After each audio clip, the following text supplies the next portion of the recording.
سيئات أعمالنا من يهده الله فلا مضل له ومن يضلله فلا هادي له ونشهد أن لا إله إلا الله وحده لا شريك له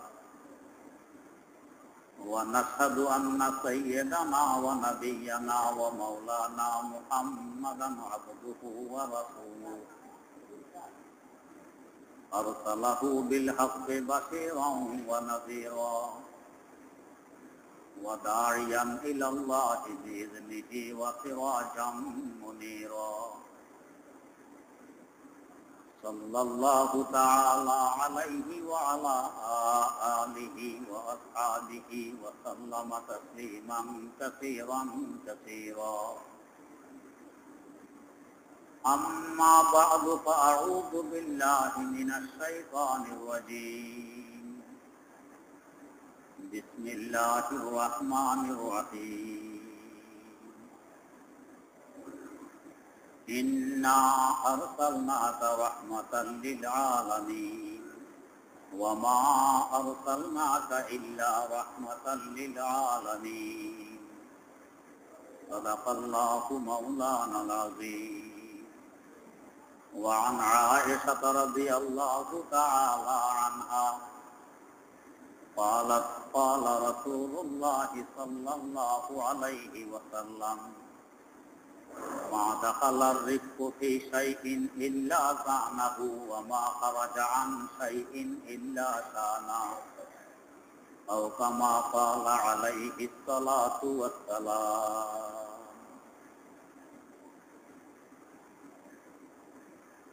আল্লাহ রাব্বুল আলামিন আমাদেরকে মানুষের সূরত দিয়ে পাঠিয়েছেন এই জগতে, পাশাপাশি দায়িত্ব দিলেন যে সীরতেও মানুষ হতে হবে। সূরতে মানুষ আল্লাহ পাক বানাইয়ে পাঠাইলেন, সীরতে মানুষ আমাদেরকে হতে হবে, যাকে মানবতা বলে। কিভাবে সীরতে মানুষ হব, মানবতা কিভাবে আসবে, এজন্য আল্লাহ রাব্বুল আলামিন কোরআনে কারীম নাযিল করার পাশাপাশি কোরআনের ধারক বাহক বিশ্বের মানবতার দূত হযরত মুহাম্মদুর রাসূলুল্লাহ সাল্লাল্লাহু আলাইহি ওয়াসাল্লামকে পাঠাইলেন। তিনি কোরআনী বিধানকে প্র্যাকটিক্যাল ভাবে আমাদের সামনে তুলে ধরবেন, যাতে আমরা শিক্ষা গ্রহণ করতে পারি। তার আবির্ভাব কালে এবং তার আবির্ভাবের পূর্বে এই বিশ্বের সূরতধারী মানুষগুলোর অবস্থা এমন ছিল, হিংস্র প্রাণী পর্যন্ত এদের সামনে হার মানতে বাধ্য থাকত। মানবতা বলতে কিছু ছিল না। হিংস্র প্রাণীর যেভাবে খাওয়া, পায়খানা করা, ঘুমানো এবং যৌন ক্ষুধা মেটানো, এই ছিল তাদের চিন্তা ফিকির। এই ছাড়া আর কোনো চিন্তা ফিকির ছিল না। তৎকালীন বিশ্বে সূরতধারী মানুষগুলোরও চিন্তা ফিকির এমনই ছিল। করতা হ্যায় জো ইনসান কো হায়ওয়ান কে বরাবর, হায়ওয়ান জানোয়ার চতুষ্পদ জন্তু, হিংস্র প্রাণী আর সূরতধারী মানুষগুলোর মধ্যে কোনো প্রভেদ ছিল না, বরং মানুষের থেকেও আরো 10 কদম পিছনে ছিল। যাদের শক্তি বেশি ছিল তারা দুর্বলের উপর জুলুম অত্যাচার করেই চলত। পুরুষরা নারীদের উপর জুলুম অত্যাচার করেই চলত। আর এই অত্যাচার সবচেয়ে বেশি হয়েছে খ্রিস্টান বিশ্বে, ইউরোপ জগতে। ওদের ধ্যান ধারণা অনুযায়ী নারীরা মানুষই ছিল না। আল্লাহ পাক যেমনি ভাবে গরু ছাগল সৃষ্টি করেছেন মানুষের সেবার জন্য, তাদের আকীদার বিশ্বাস ছিল নারীকেও আল্লাহ পাক সৃষ্টি করেছেন মানুষের সেবার জন্য, এরা বাস্তবে মানুষ নয়।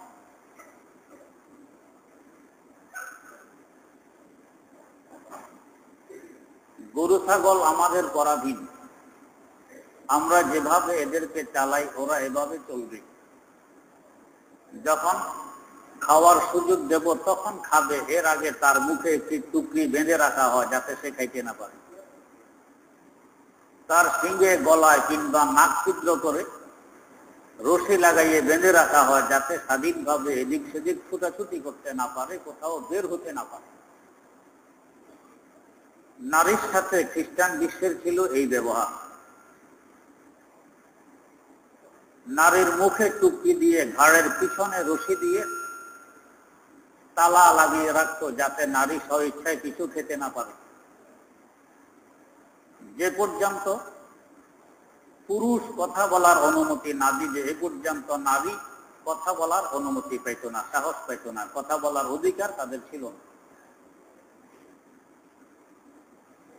ইসলামের আগমনের পর যখন ইসলাম নারীর পূর্ণ অধিকার প্রতিষ্ঠা করলো, ঘোষণা দিল যে নারীর অধিকার শুধু পুরুষের সমান নয়, বরং পুরুষ থেকে 3 গুণ বেশি।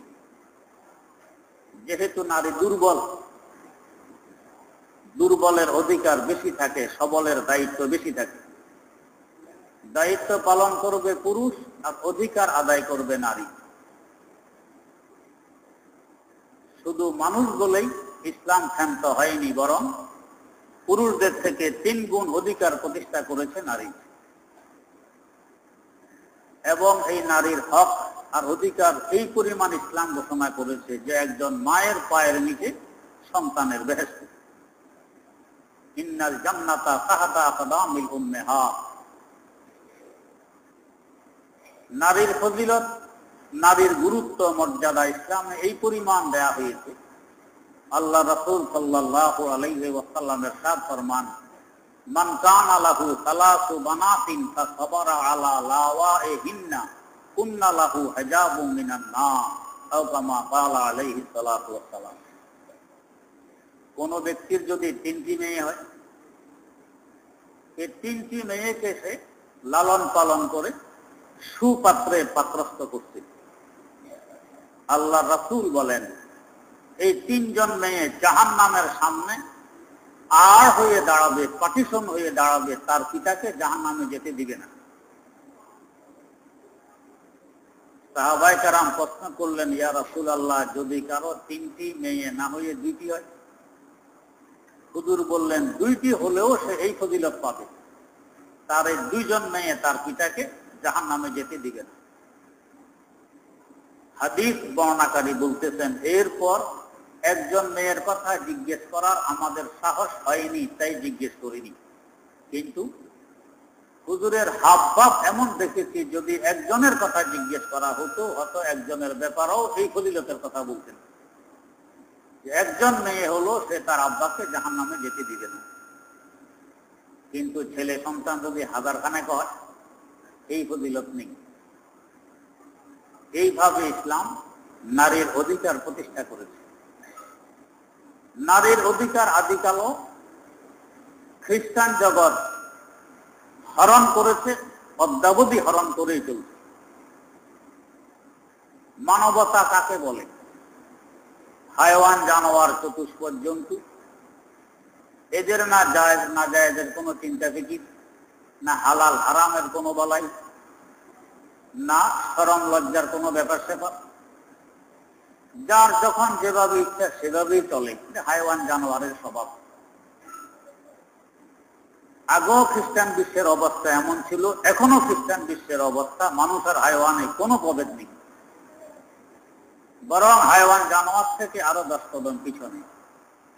একটি কুকুর পর্যন্ত পেশাব করার সময় একটু নেতা হয়, একটু নিতে হয়, 1 পা উঠায় তারপর পেশাব করে। খ্রিস্টান বিশ্বে গিয়ে দেখবেন পেশাব ঝাড়া যে অবস্থা, পেশাব করার সময়ও সেই অবস্থা, কোনো ব্যস্ত নেই, দাঁড়াইয়ে পেশাব করতে। তো কুকুর থেকেও তো আরো নিচে নেমে গেল। একটা কুকুর কি পায়খানা খায় না বিরিয়ানি খায়? কোনো ব্যস্ত আছে? খ্রিস্টান বিশ্বে কি হারাম খায় না হালাল খায়, শুয়োর খায় না গরু খায়? কোনো ব্যস্ত, যা পাবে তাই খাবে। জায়েজ না জায়েজ, বৈধ অবৈধ, এর কোনো বালাই নেই। আজ সারা বিশ্ব থেকে ডাকাতি করে খেয়ে বাঁচতেছে খ্রিস্টান বিশ্ব। সারা পৃথিবীতে যত প্লেন উড়াউড়ি করে, প্লেন যতবার ল্যান্ড করবে, এয়ারপোর্টে নামবে, যাত্রী প্রতি ততবার $5 আমেরিকাকে দিতে হবে, আমাদের জানা আছে। এমনকি আমরা যে হজে যাই, হজে যাওয়ার সময় পর্যন্ত সরাসরি যদি জিদ্দা আমরা নামি তো $5, আর যদি কেউ অন্য দেশের ভায়া হয়ে যায়, যতবার প্লেন নামবে তত $5 আমেরিকাকে দিতে হয়। টিকিটের সময় সব পয়সা নিয়ে, এটার কি বৈধতা? প্লেন আমার দেশের, যাত্রী আমার দেশের, তেল গ্যাস খরচ হয় আমার দেশের, পয়সা খরচ হয় আমার দেশের, ওকে $5 কেন দেবে? বাধ্যতামূলক দিতে হয়। এটা ডাকাতি না তো আর কি? যে ডাকাত তার মধ্যে কি মানবতা আছে? মানবতা নেই। একেবারে যদি অসহায় হয়ে পড়ো, চলার কোনো ব্যবস্থা না থাকে, শেষমেশ মানুষ ভিক্ষা করে। ভিক্ষা করলো মানুষ মানুষ থাকে, অমানুষ হয় না। কিন্তু ডাকাতি করলে মানুষ মানুষ থাকে না, অমানুষ হয়। এইভাবে আচার আচরণ ব্যবহার সারা বিশ্বের সাথে এরা করে চলছে। আর এরা মানবতার দণ্ডুরা পিঠে সারা বিশ্বে মানব সভ্যতা, তারা মানুষকে সভ্যতা শিখায়। তার মানে আমি যদি অসভ্য থাকি তো সভ্যরা আমাকে অসভ্য বলবে, আমার ইজ্জত নষ্ট হবে। সবাইকে যদি অসভ্য বানাইতে পারি তো তাহলে আমি আর ওরা সমান হয়ে গেলাম, আমার ইজ্জত ওদের ইজ্জত এক সমান, তখন ইজ্জতে নেই, নষ্ট হওয়ার প্রশ্ন থাকে না। এখানে আমরা সবাই আল্লাহ রাব্বুল আলামিনের ডাকে সাড়া দিয়ে মসজিদে এসেছি। সকলেই নামাজের আগ্রহ নিয়ে নামাজের অপেক্ষায় আছে। একজন যদি উল্টা পাল্টা শুরু করে যে নামাজ পড়া যাবে না, নামাজ পড়বো না, আমরা এখানে নাচানাচি করবো, গান গাইব, ওই লোকটা কেমন ঘৃণিত দেখা যাবে সকলের দৃষ্টিতে। বরং আপনারা তাকে বের করে দিবেন, এখানে থাকতে পারবেন। আর সবাই যদি এখন একসাথে নাচানাচি আরম্ভ করি যে এখন থেকে এখানে নাচ গান হবে, নামাজ হবে না, তাহলে কোনো সমস্যা নেই। তো খ্রিস্টান বিশ্ব এটাই চায় যে শুধু আমরা একা কেন অসভ্য হবো, সারা দুনিয়াকে অসভ্য বানাই দিই, তাহলে আর কোনো সমস্যা থাকার কথা নয়। একা আমরা অসভ্য হলে তো সমস্যা। আদিকাল থেকে নিয়ে অদ্যাবধি, চাই পুরুষ হোক আর চাই নারী হোক, সতর বলতে একটা কিছু আছে। পুরুষের নাভি থেকে হাঁটু আর নারীর পুরা দেহ সতর, ঢেকে রাখতে হবে। এমনকি মানব জাতির আদি পিতা সাইয়্যিদানা হযরত আদম আলা নবিয়িনা ওয়া আলাইহিস সালাতু ওয়াস সালাম বেহেশত থেকে যখন বেরিয়ে আসলেন, বেহেশতের পোশাক খসে পড়ে গেল, ধরে রাখতে পারলেন না। তিনি কি এক মুহূর্তের জন্য উলঙ্গ ছিল? বিভিন্ন হাদিসে, বিভিন্ন তাফসীরে কথা উল্লেখ আছে তিনি বেহেশতি গাছের, যে গাছের পাতা বড়, ওই গাছের পাতা ছিঁড়ে পাতা দিয়ে তিনি নিজের শরীরকে আবৃত করেন, সতর খুলতে দেননি। ওই বেহেশতি পাতা পরিহিত অবস্থায় তিনি দুনিয়াতে অবতরণ করলেন। দুনিয়াতে নাম তিনি অবতরণ করলেন ভারতবর্ষে, শ্রীলঙ্কায়। এই জন্যই কারো কারো মত যে ভারতবর্ষে একটি গাছ আছে, এই গাছের পাতা এত বড়, দুনিয়ার অন্য কোনো গাছের পাতা এত বড় হয় না। সেই পাতাটি হলো কলা পাতা। কলা পাতার থেকে এত বড়, এক এক পাতা 7 হাত 8 হাত পর্যন্ত লম্বা হয়, 1 হাত 1.5 হাত পর্যন্ত চূড়া হয়। এত বড় পাতা অন্য কোনো গাছে হয় না।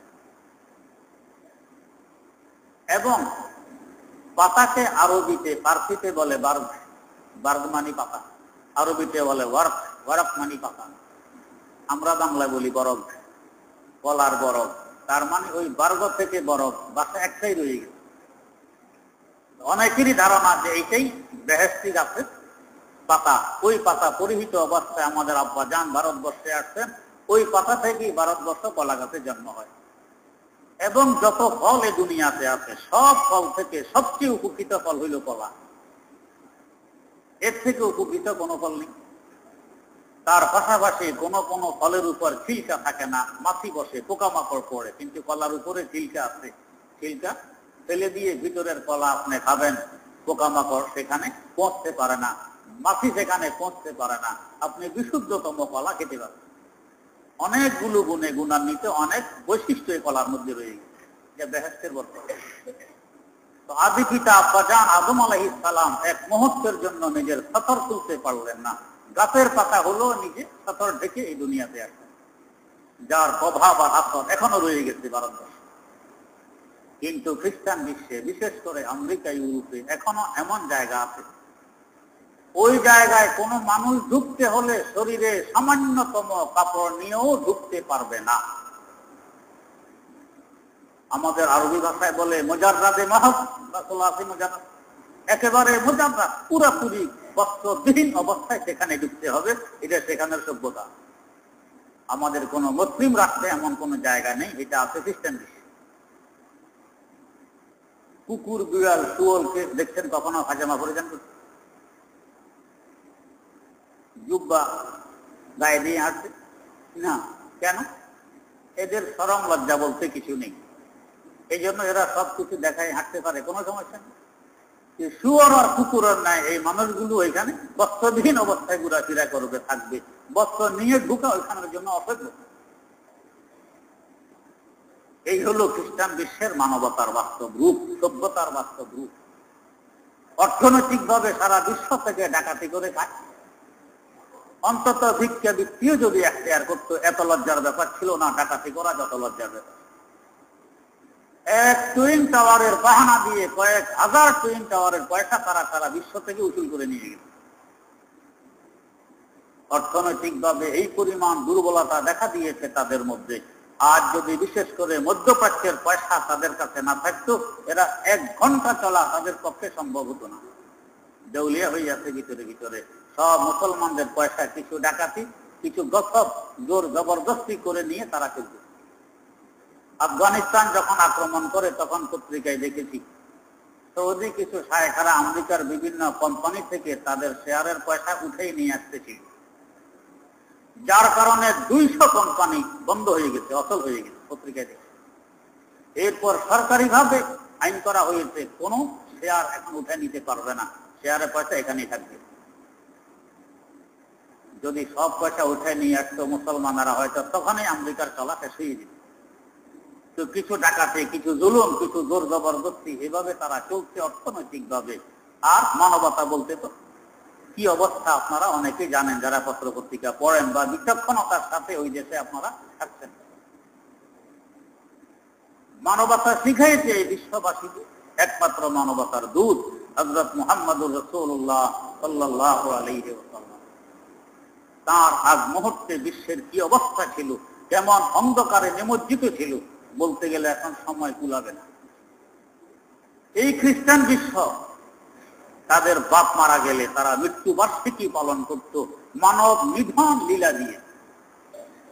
যারা অসহায়, যারা দুর্বল, যারা কৃতদাস, যারা নিম্ন শ্রেণীর মানুষ, এদেরকে বাধ্য করত স্টেডিয়ামে এসে মানব নিধন খেলায় লিপ্ত হওয়ার জন্য। একজনের হাতে জাল ধরিয়ে দিত, জাল, আর একজনের হাতে থাকতো তলোয়ার। বাধ্য করত তোমরা দুইজনে মারামারি করো। জালওয়ালা জাল দিয়ে তাকে বন্দি করার চেষ্টা করত, তলোয়ারওয়ালা তলোয়ারের আঘাতে তাকে হত্যা করার চেষ্টা করত। এইভাবে যে কোনো একজন মারা যেত। আবার এই খেলা শেষ হলে শুরু হইত একজনের চোখ বন্ধ, আরেকজনের চোখ খোলা। চোখ খোলাওয়ালা দেখে শুনে চোখ বন্ধওয়ালার উপরে আক্রমণ করবে, আর চোখ বন্ধওয়ালা চোখওয়ালার পায়ের আওয়াজ শুনে আক্রমণ করবে। স্বাভাবিক কথা, যার চোখ বন্ধ তার মারা যাওয়া নিশ্চিত ছিল। কয়েকদিন যাবত এই খেলা চলতো। এটা শেষ হইলে শুরু হইতো একজনের হাতে অস্ত্র, আরেকজন খালি হাত, দুইজনে মারামারি। যে অস্ত্রবিহীন অবস্থায় আছে তার মারা যাওয়া নিশ্চিত ছিল। এইভাবে 1-2 দিন নয়, দীর্ঘ 3 মাস পর্যন্ত মানব নিধন খেলা চলত। আর ধনীরা, রাজা বাদশারা, ক্ষমতাসীনরা স্টেডিয়ামের গ্যালারিতে বসে মানব নিধন লীলা দেখে তামাশা করত। এনসাইক্লোপিডিয়া ব্রিটানিকায় উল্লেখ আছে, আপনারা দেখবেন। এই যারা অসহায় আহত হয়ে পড়ছে মারামারি করতে গিয়ে, তার অসহায়ত্ব প্রকাশ করত, চিৎকার দিত, আমাকে বাঁচাও, আমাকে বাঁচাও। গ্যালারি থেকে ধনীরা, ক্ষমতাসীনরা তাদের দেশীয় ভাষায় আওয়াজ দিত, হারেট হারেট। তার মানে আরে ও তো এখনো মরেনি, ও তো এখনো মরেনি, চিন্তা রয়ে গেছে, মেরে ফেলো তাকে। আর কেউ কেউ চিকিৎসার জন্য আর্তনাদ করত, আমাকে বাঁচাও, চিকিৎসার ব্যবস্থা করো, আমি অসহায়। গ্যালারি থেকে মিথ্যে মিথ্যে বলে চিৎকার দিত। আমাদের একবারে ডেড বাংলা করে, আরে খালা বিরক্ত করতেছে, শেষ করে দাও। এই ছিল তাদের মানবতা। ইসলামের বরকতে এগুলো বন্ধ হয়েছে, না হয় মানব নিধন লীলা এখনো তাদের এখানে চলছে। শুধু 1-2 শহরে নয়, বিভিন্ন শহরে এইভাবে মানব নিধন লীলা চলত। এক এক বছর এইভাবে 8,000, 10,000 মানুষ প্রাণ হারাইত। রাজা বাদশারা, ক্ষমতাসীনরা, ধনীরা বাধ্য করত গরিবদেরকে এইভাবে মানব নিধন লীলায় লিপ্ত হতো। ওদের মুখে শোভা পায় না যে আমরা সভ্যতা শিখাই বিশ্ববাসী। আজ আফসোসের সাথে বলতে হয় যে এই মানবতার দূত যার উসিলায় মানুষ মানুষ হয়েছে, তার কোরবানি, ত্যাগ, তিতিক্ষা যদি না থাকতো আজ আমরা মানুষ হিসাবে চলতে পারতাম না। হিংস্র জানোয়ার, হায়াওয়ান আমাদের কাছে হার মানতে বাধ্য থাকতো। ওই মহামানবকে নিয়ে তারা ব্যঙ্গ বিদ্রুপ করতেছে ইউরোপ বিশ্বে, আমেরিকা, বিভিন্ন মুসলিম দেশে এর বিরুদ্ধে প্রতিবাদের ঝড় উঠছে। আমাদের দেশে উঠতেছে, আরো উঠা দরকার। এই অমানুষগুলো সারা দুনিয়াবাসীকে অমানুষ বানাইতে চায়। এই জন্য সবচেয়ে বড় মানুষ যিনি, তাকে নিয়েও এখন ছিনিমিনি শুরু করছে। সুলতান আব্দুল হামিদ খান মরহুম, তুর্কি সালতানাতের খেলাফতে ওসমানিয়ার শেখ সুলতান, একবার হুমকি দিয়েছিলেন আমেরিকাকে, 2 বার দিয়েছিলেন। একবার দিয়েছিলেন যে আমি তেল দেয়া বন্ধ করে দেব। এই এক হুমকিতে আমেরিকায় একদিনের তেলের দাম ডবল হয়ে গিয়েছিল, দ্বিগুণ। এখনো বিশ্বের 90% তেল মুসলমানের হাতে। শুধু মুসলমান যদি বলে আমরা তেল দেয়া বন্ধ করে দিব, আমেরিকা চলতে পারবে না। আর এক হুমকি দিয়েছিলেন যে দেখো এমন এক বস্তু আমার হাতে আছে, এটা নিয়ে যদি আমি ডাক দিই সারা বিশ্ব মুসলিম আমার পতাকা তলে এখনো এক হয়ে যাবে। কি সেই বস্তু? তো সেই বস্তু আর কিছু নয়, হযরত রাসূল আকরাম সাল্লাল্লাহু আলাইহি ওয়াসাল্লামের কিছু তাবাররুকা, তার জুব্বা মুবারক আমার কাছে আছে। যে জুব্বা পরিধান করে হযরত সুলতান মাহমুদ গজনবী রাহিমাহুল্লাহ গভীর রাত পাহাড়ে উঠছিলেন। হযরত শেখ বাহাউদ্দিন নকশবন্দি রহমতুল্লাহ আলাইহির জমানা পাহাড়ে উঠে দোয়া করছিলেন, আল্লাহ গভীর রাত, দুনিয়া ঘুমে বিভোর, আল্লাহ আমি সুলতান মাহমুদ কি তুমি জানো, আমিও জানি। আমার কি ক্ষমতা আছে, কি শক্তি আছে, আমি তোমার নাম জিন্দা রাখতে পারি এই বিশ্বে। আল্লাহ আমি এই মুহূর্তে তোমার হাবিব সাল্লাল্লাহু আলাইহি ওয়াসাল্লামের জুব্বা মুবারকের ভিতরে আমাকে ঢুকাই রেখেছি। আল্লাহ আমার দিকে না দেখে তোমার হাবিবের জুব্বার দিকে একটু তাকাও। এই জুব্বার খাতিরে ভারতবর্ষটা আমাকে দিয়ে দাও। সকালে হযরত খাজা বাহাউদ্দিন নকশবন্দি রহমতুল্লাহ আলাইহি সুলতান মাহমুদকে বললেন, সুলতান কি ভুল করলেন, কি ভুল করলেন? কিসের ভুল? উনি যে দোয়া করছেন বাহাউল নকশবন্দিকে তো বলে এসে দোয়া করেননি, বলতেছেন কি ভুল করলাম? তো ভুল করছেন কি? যে জুব্বার বাহানা দিয়ে দোয়া করছেন, এটার বাহানা দিয়ে যদি, এটার উসিলা দিয়ে যদি পুরা দুনিয়া চাইতেন, দুনিয়া পেয়ে যেতেন। সারা বিশ্বের বাদশা আল্লাহ পাক আপনাকে বানাই দিত, শুধু ভারতবর্ষ চাইলেন, ভুল করলেন। এরপর আক্রমণ করলেন ভারতবর্ষ, ওনার করতলে চলে আসেন। সুলতান আব্দুল হামিদ খান বলেছিলেন, সেই জুব্বা মোবারক আমার কাছে এখনো আছে। আমি এই জুব্বা তুলে ধরে যদি ডাক দিই বিশ্ব মুসলিম এক হও, ও আমেরিকা পালানোর জায়গা পাবে না। আমেরিকা খামোশ হয়ে গিয়েছে। মুসলমানরা কি জাতি এখনো টের পায়নি। সবচেয়ে বড় শয়তান, বড় ইবলিস, যে একবার তার চেলাপালাদেরকে নিয়ে সমাবেশ ডাকছে সাগরের বুকে, বিশাল সমাবেশ। বিশ্ব পরিস্থিতি কি, কারগুজারি শুনবে, কে কি পরিমাণ কাজ করছো না করছো, সামনে কিভাবে কাজ করতে হবে, এই নিয়ে পরামর্শ সভা। তো এক এক শয়তান এক এক কারগুজারি এক এক পরামর্শ দিল। সকলের বক্তব্যের সার সংক্ষেপ হইল যে আমাদের বড় সমস্যা এখন দুইটি, একটি আমেরিকা আর একটি রাশিয়া। সারা দুনিয়া এখন দুই ভাগে বিভক্ত, কেউ আমেরিকার চ্যানেলে, কেউ রাশিয়ার চ্যানেল। কেউ আমেরিকার কথায় উঠে আর বসে, কেউ রাশিয়ার কথায় উঠে আর বসে, আমাদের কথা কেউ শোনে না। এটা এখন আমাদের সমস্যা। ওই দুইটা না থাকলে আমাদের কথা শুনত। এটা ছিল সমস্ত শয়তানদের বক্তব্যের সারসংক্ষেপ। বড় শয়তান উঠে বলতেছে, জানতা হো मैं जो रंगे गर्दिश अय्याम है, जानता हूं मैं जो रंगे गर्दिश अय्याम है, मुझ की यकीन ही ये फितना ए इस्लाम है, मुझ की यकीन ही ये फितना ए इस्लाम है। ও আমার চালাক মন্ডরা, তোমরা সঠিক তো ঠিক করতে পারোনি, সঠিক ফল বের করতে পারোনি। আমাদের সমস্যা আমেরিকাও নয়, আমাদের সমস্যা রাশিয়াও নয়, আমাদের সমস্যা তৃতীয় আরেকটি জাতি, তৃতীয় বিশ্ব। সেটা কি? তো সেটা হলো মুসলিম জাতি, আর মুসলিম জাহান হলো আমাদের সমস্যা। বড় শয়তান বলতে, এরা এখন ঘুমিয়ে আছে, এরা ঘুমিয়ে আছে। এই জন্য কেউ রাশিয়ার কথা উঠে আর বসে, আর কেউ আমেরিকার কথা উঠে আর বসে। এরা যদি একবার জাগে, তো কোথায় রাশিয়া, কোথায় আমেরিকার, কোথায় আমরা শয়তানেরা, কারো অস্তিত্ব থাকবে না, সব জিনিস হয়ে যাবে। অতএব চেষ্টা করতে হবে এরা যাতে জাগতে না পারে, এদেরকে ঘুমাই রাখতে হবে। এদের মাথায় তেল মালিশ করবা, এদের পায়ে তেল ডলবা, এদের হাত পা টিপবা, যাতে এরা ঘুমন্ত অবস্থায় দিন কাটিয়ে দেয়, এরা যাতে জাগ্রত হতে না পারে। মুসলমানের জাগ্রত হওয়া একটি হাতিয়ার আছে কোরআনে কারীম এবং হাদিস শরীফে, কিতাবুল জিহাদ কিংবা বাবুল জিহাদ। জিহাদ ইসলামের একটি গুরুত্বপূর্ণ অধ্যায়। এটা তো আলিয়া মাদ্রাসায় পড়ানোই নিষেধ, বিভিন্ন জায়গায় এটা পড়ানো নিষেধ। তার ইবলিসরা বোঝে এটা পড়াইলে মুসলমান আবার জাগবে, এই জন্য এটা পড়াইতে দেয় না। কোথাও এই ধরনের কিতাবাদি পাইলে তো এই জঙ্গিবাদীর এই পাওয়া গেছে, সেই পাওয়া গেছে, কত রকমের তালবাহান। জিহাদ একটি গুরুত্বপূর্ণ ইবাদত, এটা সন্ত্রাসী নয়, এটা জঙ্গিবাদী নয়। মানুষের গায়ে অস্ত্র চালানো সবসময় ক্ষতির জন্য হয় না, অনেক সময় উপকারের জন্য হয়।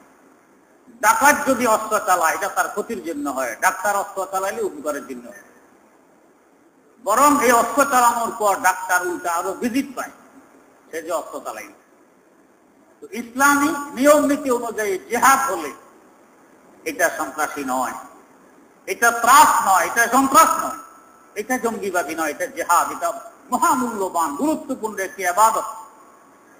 যারা এই ইবাদতে অংশ নিবে তারা মুজাহিদ, তারা মারা গেলে শহীদ হবে, এদের ভিজিট হবে, বিনা হিসাবে এরা জান্নাতে চলে যাবে।